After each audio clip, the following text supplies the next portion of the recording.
आजकल की भाग दौड़ भरी जिंदगी में सिर्फ पैसों और उसको बचाने के पीछे लोग भाग रहे हैं और पीछे वो क्या छोड़ रहे हैं वो है उनका पारिवारिक सुख।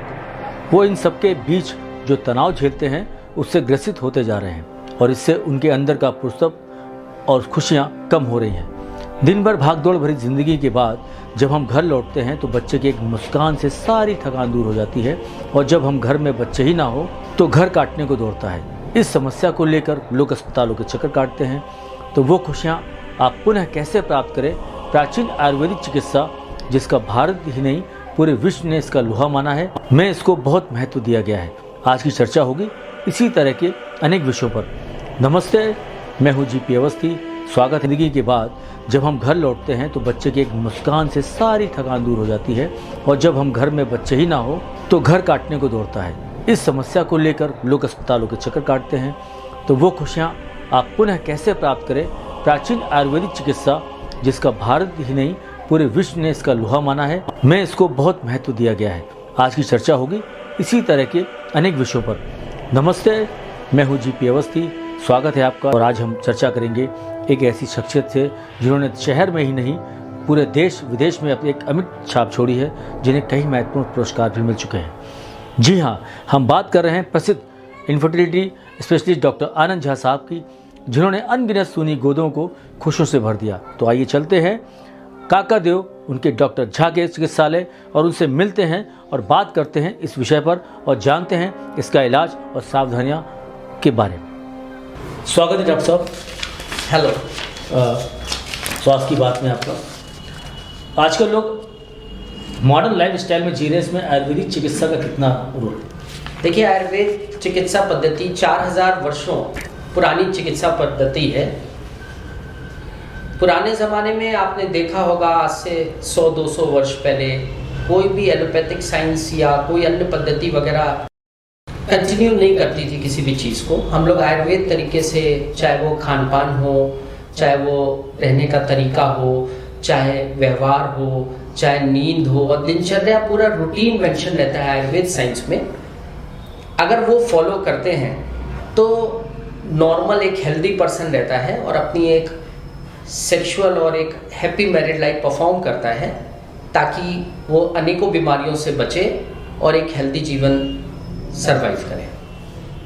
डॉक्टर साहब, नपुंसकता और भाजपन में क्या फ़र्क होता है? देखिए, नपुंसकता एक प्रकार की बीमारी है जो कहीं ना कहीं प्रेगनेंसी कंसीव करने में इश्यूज पैदा करती है मेल को लेके। नपुंसकता बेसिकली होता है, जिसे मेडिकल भाषा में हम लोग इरेक्टाइल डिसफंक्शन बोलते हैं। ये दो चीज़ों की कमी के कारण होता है। पहली चीज़, अब शरीर में प्रॉपर हार्मोनल सेक्रीशन नहीं होता। एक हार्मोन होता है जिसे मेडिकल भाषा में हम लोग टेस्टोस्टेरोन हार्मोन बोलते हैं, जो ताकत देता है पेनिस में इरेक्शन लाने के लिए, जो ताकत देता है स्पर्मेटोजेनेसिस करने के लिए, ताकि सीमेन बने, सीमेन में स्पर्म काउंट हो, मोटिलिटी हो, ताकि मेल की तरफ से कोई भी इश्यूज ना आए रिलेटेड टू प्रेगनेंसी। रही बात बाजपन, बाजपन फीमेल में अमूमन बोला गया है। इसमें मुख्यतः दो कारण होते हैं। या तो फीमेल में ब्लॉकेज ऑफ फैलोपियन ट्यूब, यानी ट्यूब का बंद होना मेन कॉज देखा गया है, या सेकेंड कॉज होता है पीसीओडी, मतलब हार्मोन का अप एंड डाउन होना। एक हार्मोन होता है जिसे मेडिकल भाषा में एएमएच बोलते हैं, एंटी मलेरियन हार्मोन, जो लेडीज में फॉलिकल बनाता है, फॉलिकल को बढ़ाता है, फॉलिकल को रप्चर करता है और बेबी कंसीव करने के बाद 9 मंथ्स तक बच्चे की ग्रोथ करता है। जब वो हार्मोन अपने लेवल से कम या ज़्यादा होता है तो मिसकैरेज को लीड करता है या प्रेगनेंसीज में इश्यूज आते हैं।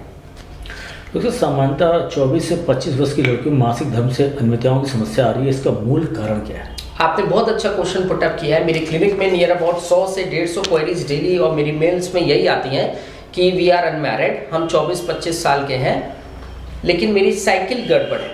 ये दो चीज़ों की कमी के कारण होता है। जब शरीर में हार्मोनल इम्बैलेंस होता है, जैसे एक एफएसएच हार्मोन होता है जिसे फॉलिकल स्टिमुलेटिंग हार्मोन बोलते हैं, जो लेडीज में मासिक धर्म बनाता है।